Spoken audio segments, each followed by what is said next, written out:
E vamos começar mais uma leitura e investigação das contradições do livro Bíblia, gente. E temos aí um estudo aí, tá meio que embaçado, mas dá para eu ler. Se você não conseguir ler, eu vou ler para você. Paulo conhecia o sumo sacerdote, que lhe dara cartas de recomendações. Atos 9, do 1 ao 2. Mais tarde, Paulo mente ao dizer que não conhecia o sumo sacerdote, pois pela sua posição social e religiosa, de certo continuaria conhecendo, ainda que tivesse sido substituído. Aí, ó, Atos 23, do 1 ao 5. Vamos conferir essa mentira de Paulo? Atos capítulo 9, verso 1 e 2. Saulo é convertido por Jesus.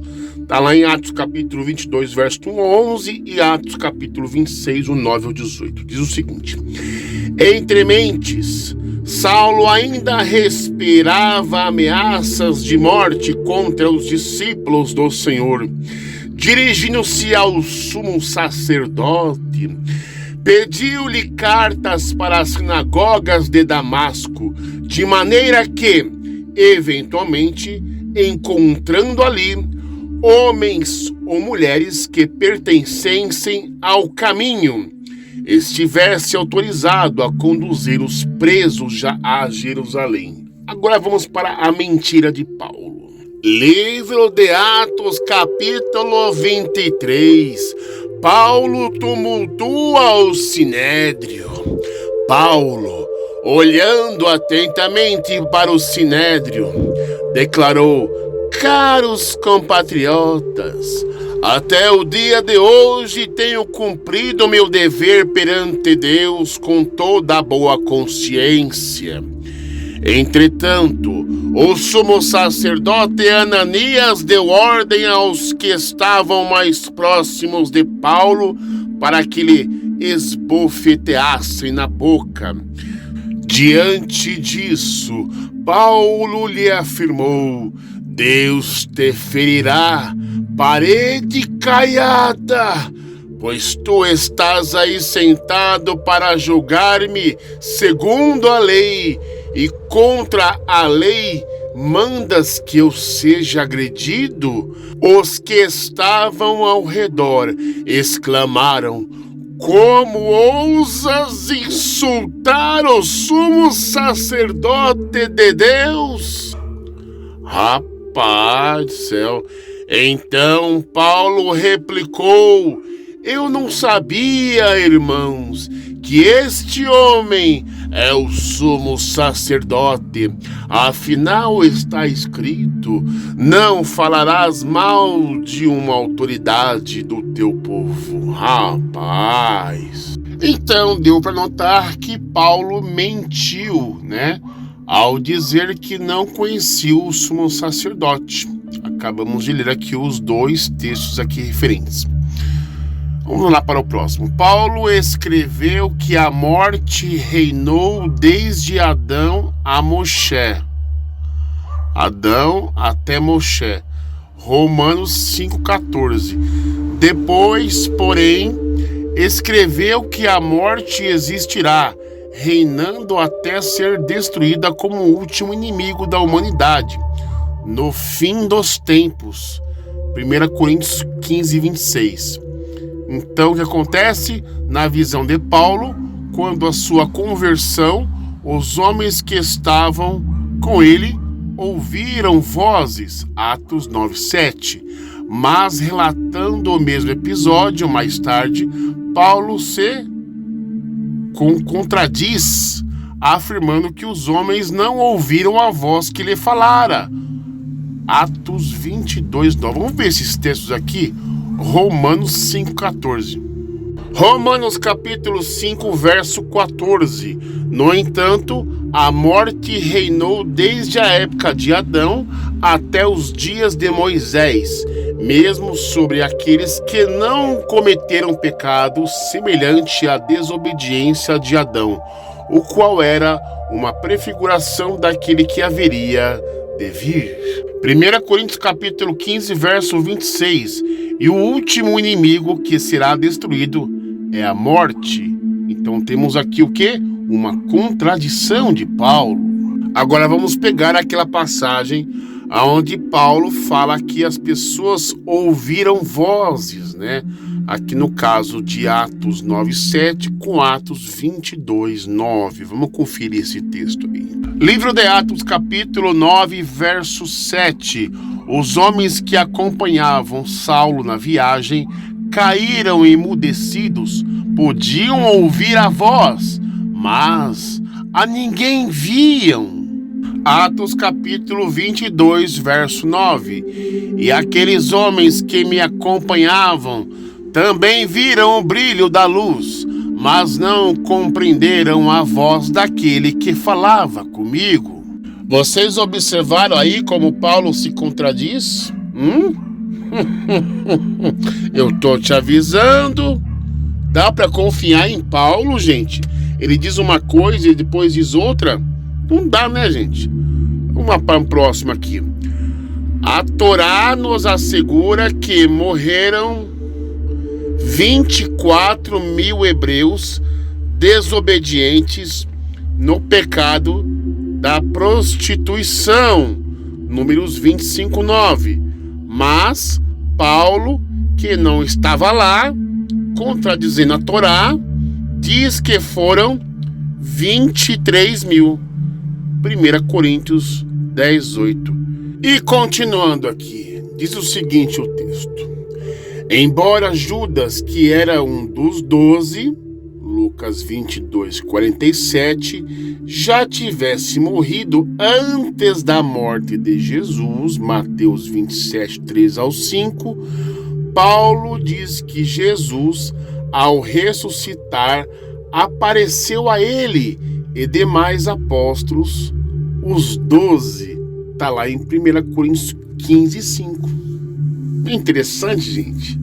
Judas traiu, ficou só 11. E mesmo assim, Paulo falou que apareceu para os 12. Muito estranho isso aí, viu? Segundo Paulo, comida não nos recomenda a Deus, porque nenhuma coisa é de si mesma impura. 1 Coríntios 8:8. Com Romanos capítulo 14, verso 14. No entanto, esse não é um conceito do Criador que fixou limites na alimentação humana e animal.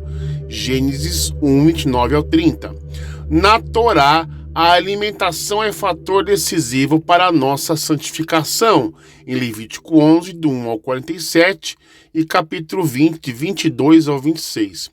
Portanto, ao desafiar a vontade divina, Paulo ensina seus seguidores a transgredir a Torá de Deus, dizendo que nenhuma coisa é de si mesma impuro, enquanto o Eterno fala que é impuro, gente. Rapaz do céu. Embora Jesus tenha ensinado que Satã é o pai da mentira, João 8:44, o mesmo tendo Paulo aconselhado o crente a deixar a mentira e falar a verdade, Efésios 4:22, Paulo excedeu-se nesse contexto ao afirmar que se alegrava que Jesus estava sendo pregado, mesmo que, para isso, fosse usados indiscriminadamente tanto a mentira quanto a verdade. Filipenses 1:18. Paulo se alegrava. De que forma? Ensinando Cristo de mentira como verdade. Eu me alegro nisso. E para dizerem que o emissário cristiano está mentindo e manipulando as escrituras, eu tenho que desenhar para vocês Paulo e a Torá. Ele diz o seguinte em 1 Coríntios 9:20: E fiz-me como judeu para com judeus, para ganhar os judeus. Quer dizer o quê? Ele não era judeu, ele se fez judeu. Para os que estão debaixo da lei, como se estivesse debaixo da lei, para ganhar os que estão debaixo da lei. Mas o que importa, contanto que Cristo seja anunciado de toda maneira, ou com fingimento, ou em verdade, nisto me regozijo. Filipenses 1,18. Mas o que o Torá diz sobre a falsidade e a mentira? Não furtareis, nem mentireis, nem usareis de falsidade, cada um com o seu próximo. E vamos continuar aqui.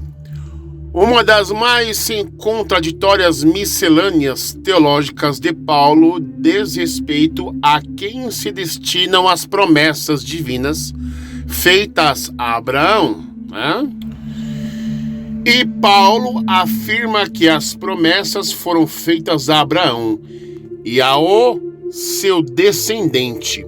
Não diz, e aos descendentes, como falando de muitos, porém de um só, e ao teu descendente, que é Jesus. Gálatas 3,16. Assim nem Isaque recebeu a promessa. Depois Paulo se contradiz e declara que os gentios, Gálatas, são descendentes de Abraão, e assim herdeiros da promessa.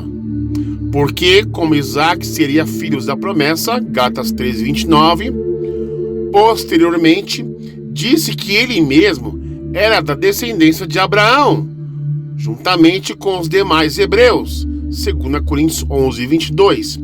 A Torá, ao contrário, não fala de um descendente apenas, mas da descendência de Abraão, por todas as suas gerações, como incluindo da aliança, Gênesis 17, 11, 26, 13, 4 e 28, 13, 14. Na verdade, não é um descendente, porque a descendência de Abraão seria como as estrelas do céu e os grãos de areia. Gênesis 13, 15 ao 17, 15, 5 e 22, 27. Paulo afirmou categoricamente que era israelita da tribo de Benjamim, Romanos 11:1, e que era hebreu, 2 Coríntios 11:22 e Filipenses 3:5, e que era judeu, Atos capítulo 22, verso 3. No entanto, saiu com essa declaração: fiz-me judeu para os judeus, para ganhar aos judeus. 1 Coríntios 9:20. Ora, ninguém que já é judeu faz-se judeu. Traduções modernas tendem a ter os homens sábios viram, entre aspas, a estrela alçando. A palavra grega para leste usada nestas duas passagens é e realmente pode se referir ao leste ou o alcançado de um corpo celeste, mas também pode ser o nome de um lugar, Anatólia. Anatólia poderia significar a península inteira da Ásia Menor, a área chamada Turquia de agora, ou uma província particular da Frígia. Então, parece que Mateus 2:1 ou 2 deve de fato ler: agora, quando Jesus nasceu em Belém, da Judéia, nos dias de Herodes o rei, observe, lá vêm os magos de Anatólia para Jerusalém, dizendo: onde é que o rei dos judeus nasceu? Pois em Anatólia nós vimos sua estrela e viemos adorá-lo. Esta visita palestina dos magos poderia ter sido o catalisador que ativou vários grupos judeus e talvez alguns grupos não judeus a pensar que o Messias que eles tinham estado esperando já tinha vindo e não tinha sido notado.